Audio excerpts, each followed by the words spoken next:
নমস্কার বন্ধুরা, আমি মৌমিতা লাইফের খুঁটিনাটিতে আরও একটা নতুন দিনে তোমাদের অনেক অনেক স্বাগত। এখন ঘড়িতে বাজে 9:50 আর আমার মোটামুটি রান্না বাদে যাবতীয় যা যা কাজকর্ম করি ডেইলি সমস্ত কিছু হয়ে গেছে। ঘর দুয়ার গোছানো মোছা সবই হয়ে গেছে। এখন এই যে ব্রেকফাস্ট নিয়ে বসেছি, বাটার ব্রেড আছে আর কালকের এই যে পুজো দেওয়া হয়েছিল তো সেই মিষ্টি দিয়ে দুটো খাবো আর বাটার ব্রেড। এই মেয়েও এই যে আজকে স্কুলে যায়নি, মেয়েকেও তাই দিয়েছি। কর্তামশাইও এই একই খেয়ে বেরিয়ে গেছে, কারণ আজকে আমার টিফিন করার সময় নেই।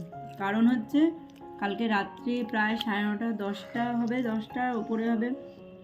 ওই যে তোমাদের সাথে এর আগে শেয়ার করেছিলাম, থাক আসলেই তোমরা দেখতে পাবে। শুধু বলি যে ওই যে আন্দামান থেকে কিছু লোক আসবে, তো তাদের জন্যই আর কি একটু অ্যারেঞ্জমেন্ট করতে হবে। তো সেটার জন্য কালকে রাত্রে 10টা 10:30 আমি খবর পেয়েছি যে ওরা আসবে, বা তাদের তো কিছু তো করে দিতে হবে। তো সেই জন্যই আর কি। আর তোমাদেরকে আমি বলেছিলামও যে শাড়ি কিনেছিলাম, তোমরা দেখেছিলে যে বাড়িতে গেস্ট আসবে বলেছিলাম জানুয়ারি মাসে। ওদের আসার কথা ছিল জানুয়ারিতে, তো ওরা কোনো কারণবশত আগেই চলে এসেছে, তো আমাদের সাথে দেখা করতে আসবে। তো সেই জন্যই কিছু একটু আর কি রান্নাবান্না করব। তো সেই জন্য যাই হোক, আমার এদিকে মোটামুটি কাজকর্ম কমপ্লিট হয়ে গেছে। এটা খেয়ে এবার রান্নার দিকে যাব। তো চলো, যতটা যা পারবো তোমাদের সাথে শেয়ার করতে লাগবো। আর ভিডিও দেখো, ভিডিও ভালো লাগলে অবশ্যই একটা লাইক ও কমেন্ট করো। আর যদি একটু বেশি ভালো লাগে তাহলে পরিবারের মধ্যে শেয়ার করে চ্যানেলটাকে সাবস্ক্রাইব করে আমার পাশে থেকো। তো দেখো, ঘরের সমস্ত কাজকর্ম করে চলে এসেছি রান্নাবান্না করতে। আসলে কি বলো তো, আমার বাড়িতে যদি কোনো লোকজন আসে, সে 2জন হোক 1জন হোক আর 10জনই হোক না কেন, কিংবা কোনো অনুষ্ঠান হলে আমি আগের দিন রাতে থেকে খানিকটা প্রিপারেশন করে রাখি, তা না হলে না পেরে উঠি না। আসলে সমস্তটাই তো আমাকে একা একা করতে হয়, তো সেই জন্য আমি একটুখানি হিমশিম খেয়ে যাই। তো সেই জন্য আমি কি করি, মশলা টশলা কাটাকাটি এগুলো সমস্তই আগের দিন রাতে করে নিই। সকালবেলা হলে বেশ তাড়াতাড়ি রান্নাবান্নাটা কমপ্লিট হয়ে যায়। কিন্তু এটা তো আর সেটা করতে পারিনি। অল্প রান্নাই, কিন্তু আমার খালি মনে হচ্ছে যদি ওরা আস্তে আস্তে আমার রান্নাটা না হয়, তো সেই জন্য একটা বেশ তাড়াহুড়ো, একটা অস্বস্তি কাজ করছে, বুঝেছো? আমি খালি ভাবছি যে কতক্ষণে রান্নাটা কমপ্লিট করব, করে একটু বসবো। আর কেউ আসলে ওই আমি রান্না করতে থাকবো, তাকে একটু সময় দিতে পারবো না, সেটা আবার একদমই ভালো লাগে না। তো যাই হোক, সেই চিন্তা করে এইদিকে তো রান্নাবান্নাটা সারছি, আর ওই দিকে দেখো মোবাইলটা কিন্তু আমার চলছে। আজকে হয়তো এই ভিডিওটা যেই দিনে, সেদিন কিন্তু আমি কাউকেই সেরকমভাবে কোনো রকম কমেন্টের না রিপ্লাই দিতে পেরেছি, না কারোর ভিডিও দেখে ভালোভাবে তাকে একটু কমেন্ট করতে পেরেছি, কারণ খুব খুব ব্যস্ত ছিলাম। জাস্ট আমি প্রত্যেককে বোঝালাম যে না, আমি সবারটা দেখেছি, আমি সবার সাথে আছি, পাশে আছি, এরকমই একটা ভাবনা চিন্তা নিয়ে জাস্ট একটু একটু করে আর কি কমেন্টগুলোকে করে গেছি। তো এই যে দেখো, মোটামুটি রান্না প্রায় কমপ্লিটের পর্যায়ে, খুব বেশি রকম পদ করিনি। তো এইদিকে চাটনিটা বসিয়েছি, আর এইদিকে ফ্রাইড রাইসের সবজিটা ভেজে নিচ্ছি, কারণ অনেকটা ফ্রাইড রাইস তো একটু আলাদা করেই মেশাবো। আর এইদিকে দেখো, মেয়ে এসে একটু চিকেনটা টেস্ট করছে, তো ওকে বললাম তুই ঠিক করে বল ঠিক আছে কিনা। আর এইদিকে ফুলকপিগুলো কেটে রেখেছি, বেগুনটা কেটে রেখেছি, আর বড়া করব, বেগুনি করব, তো সেই ব্যাটারটা তৈরি করে রেখেছি। আর এই যে দেখো, আমার চিকেনটা হয়ে গেছে, এই খানিক্ষণ পরেই আর কি নামিয়ে দেবো। তো কাল বাড়িতে একজন দিদি এসেছিল, তো সেই দিদি আবার মেয়ের জন্য কেক নিয়ে এসেছিলো। তো আমার মেয়ে আবার এই সমস্ত খাবার একটু কমই পছন্দ করে, খায় কিন্তু খুব কমই খায়। আর আজকে তোমাদের এমনিতেও আমাকে না ভয়েস ওভারই দিতে হতো। এখানে যে ঢালাইয়ের কাজ চলছে, ওদের ভিত ঢালাই হচ্ছে, তো ওই যে ঢালাইয়ের যে মেশিনটা চলে না, সেটা চলছে। এত আওয়াজ তোমাদেরকে কি বলবো, আমি ঘরে বসে না মনে হচ্ছে একটা হুলস্থুল পড়ে গেছে। একদিকে আমি রান্নাবান্নার জন্য তাড়াহুড়ো করছি, আর এইদিকে এই আওয়াজে এত মিস্ত্রির কথাবার্তা, কি বলবো তোমাদেরকে, চতুর্দিকটা যেন ঝমঝম করছে আমার। তো চলো, মোটামুটি 1:30টার মধ্যে আমার রান্নাবান্না কমপ্লিট হয়ে গেছে, স্নান টান করে চলে এসেছি। এখনও কিছু রান্নাঘরে কাজ বাকি আছে, তো সেগুলো স্নান করেই করবো ভেবেছিলাম। আর এই যে দেখো, নলেন গুড়ের কাঁচাগোল্লা, এটা আমি খুব ভালোবাসি। তো কর্তামশাই আমার জন্য আর আমাদের ছেলের জন্য নিয়ে এসেছে। তো ওই যে গোপুসোনার পাতে রয়েছে একটা, আর আমার জন্য রয়েছে। তা কর্তামশাই আমাকে বলছে, বলছো না কেন তুমি, কি খালি ইশারায় দেখাচ্ছ?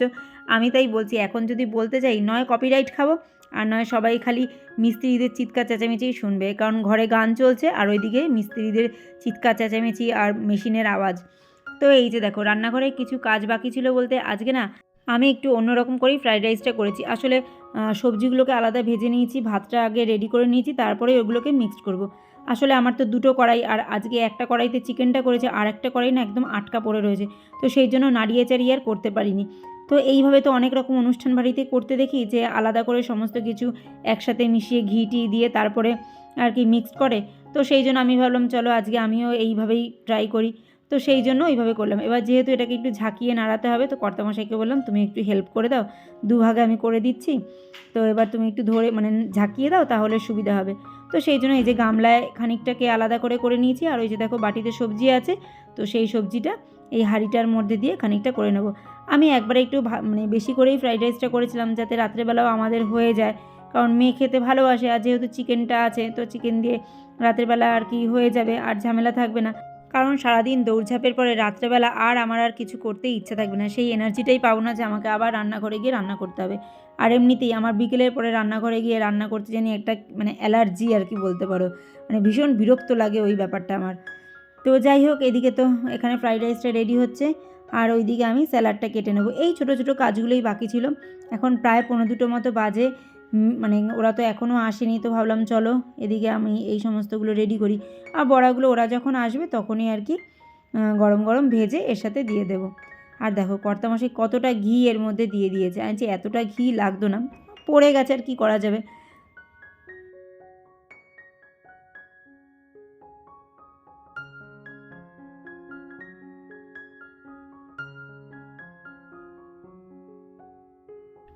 তো দেখতেই পাচ্ছ, আমি সবসময় বলি আমাকে হেল্প করার জন্য কেউ নেই, এই একজন মানুষই আছে যে আমাকে সর্বকাজে সবসময় হেল্প করতে থাকে। আজকে বলে না, যারা আমার বাড়িতে এসেছে গেছে তারা প্রত্যেকেই জানে যে এই একজন মানুষই আছে যে আমাকে একটু হাতে হাতে করে দেয়, যার ফলে আমি মানে বাড়িতে লোকজন আসলে খুব একটা ভয় পাই না। আমি জানি কেউ একজন আছে যে আমাকে এইটুকু সাহায্য করতে পারবে।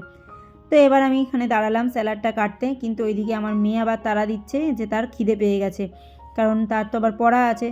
তো সেই জন্য আবার মানে তাড়াহুড়োও করছি যে ওকে খেতে দিতে হবে। এবার বাড়িতে লোক আসবে, তারা না আসলে বাড়ির লোকগুলো খেতে বসবো, কেমন লাগে না? কিন্তু মেয়েকে তো না খাইয়েও রাখতে পারবো না, ওর যেহেতু পড়া আছে ও পড়তে যাবে। তো ভাবলাম যে না চলো আমি স্যালাডটা তাড়াতাড়ি করে কেটে তাড়াতাড়ি করে একটু বড়াটা করে নিই, তাহলে ওকে দিতে পারবো, ও খেয়ে দিয়ে পড়তে যেতে পারবে। তো এটাই ভাবতে ভাবতে কর্তামশাই বললো যে ওর দেরি হয়ে যাচ্ছে, তো দাও স্যালাডটা আমি কেটে নিই, ততক্ষণে তুমি ওর জন্য বড়াগুলো ভেজে নাও।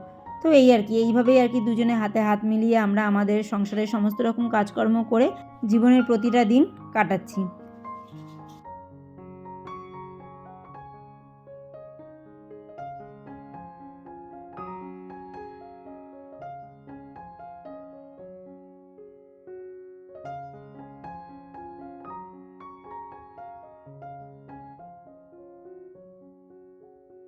তো এই যে কর্তামশাই এদিকে স্যালাডটা কাটতে থাকুক, আর এইদিকে আমি বড়াটা ভেজে নিই, কারণ মেয়েটা পড়তে যাবে, ওর দেরি হয়ে যাবে। তো এখানে একটু ফুলকপির বড়া ওর জন্যই আর কি দুটো দুটো করে ভাজছি, যে ওকে এখন চটজলদি খেতে দিয়ে দিই, তারপরে ওরা আসলে আবার গরম গরম করে নেব।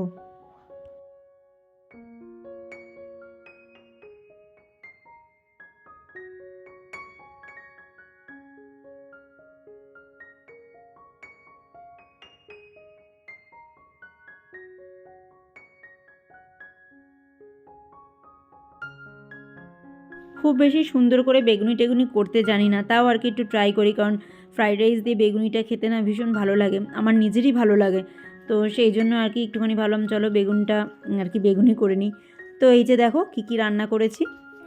তো বন্ধুরা কি কি রান্না করেছি এই যে একবারে তোমাদেরকে দেখিয়ে দিচ্ছি, দেখলেই তো একটু বেগুনি ফুলকপির বড়া করেছি, আর এই যে ফুলকপি আলুর রসা করেছি, এখানে চিকেনটা করেছি, আর মেয়েকে একটুখানি স্যালাড দিয়েছি, ও খাবে না, আর এর সাথে তো চাটনি পাঁপড় মিষ্টি রয়েছে। তো ওরা আসলে কতটা তোমাদেরকে দেখাতে পারবো না পারবো, তো সেই জন্য আর কি, ওরা এখনও আসেনি। তো এই যে মেয়েকে খেতে দিচ্ছি, তো সেই জন্য তোমাদেরকে দেখিয়ে দিলাম যে কী কী রান্না করেছি না করেছি। ওর খিদে পেয়ে গেছে, আসলে 1:45 বাজে, তো ওর খিদে পেয়ে গেছে, তো সেই জন্য ও খেয়ে নেবে। তো ওকে বললাম তুই খেয়ে নে, ওরা আসুক তারপরে দেখা যাবে, তো সেই জন্যই আর কি তোমাদেরকে দেখিয়ে দিলাম। তো মেয়েরও খাওয়া দাওয়া হয়ে গেছে, তার খানিকক্ষণের মধ্যেই আর কি ওরা চলে এসেছে। ওরা প্রায় বাড়িতে যখন ঢুকেছে তখন 2:40 বাজে। তো ওদেরকে আর মানে বেশিক্ষণ বসিয়ে রাখলাম না, আমি বললাম আগে খেতে বসো, কারণ এখন কথায় কথায় আরও দেরি হয়ে যাবে, এমনিতেই শীতের বেলা, তো সেই জন্য ওদেরকে আগে ধরে টরে খেতে বসিয়ে দিয়েছি। তো এই যে এই হচ্ছে আমার ননদ, আর ওই হচ্ছে নন্দাই, ওরাই থাকে হচ্ছে আন্দামানে। তোমরা যারা আমার পুরনো বন্ধু আছো, যারা প্রথম থেকে আমার ব্লগ দেখছো, তারা হয়তো দেখে থাকবে যে আমি এক ননদের বিয়েতে গেছিলাম। তো এই হচ্ছে সেই ননদ, ওর বিয়ে হয়েছে প্রায় 5-6 মাস মতো হলো। তো ও এখন থাকে হচ্ছে আন্দামানে, তো এই বর নিয়ে প্রথম এসছে। দেখো ফর্সা মানুষ আছে, ওর গায়ে ভালো লাগবে, বৌদিরই পছন্দ। কালারটা ভালো হয়েছে।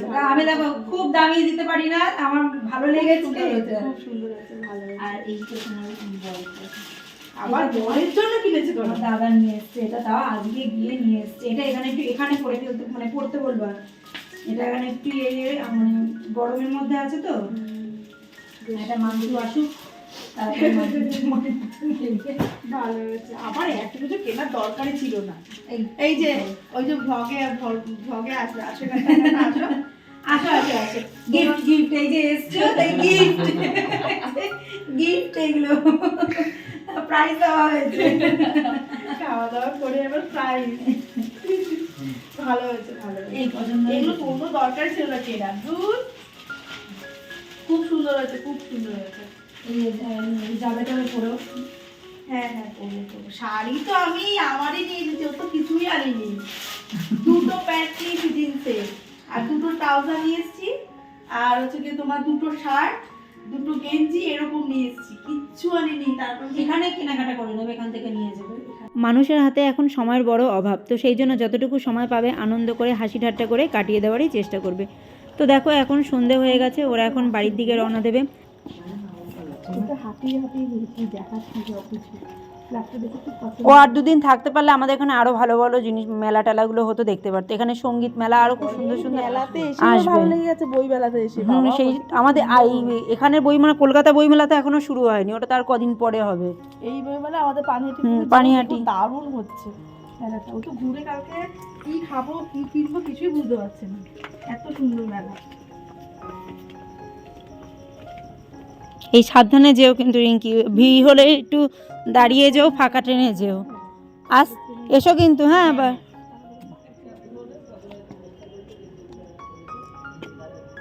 আসছি। হ্যাঁ হ্যাঁ হ্যাঁ যাবে যাবো যাবো। তো এই যে দেখো কর্তা গিন্নি তার নিজের গন্তব্যের দিকে রওনা দিল, এবার আমি যাই আমার গন্তব্যের দিকে। আমার তো এখন ঢের কাজ পড়ে রয়েছে।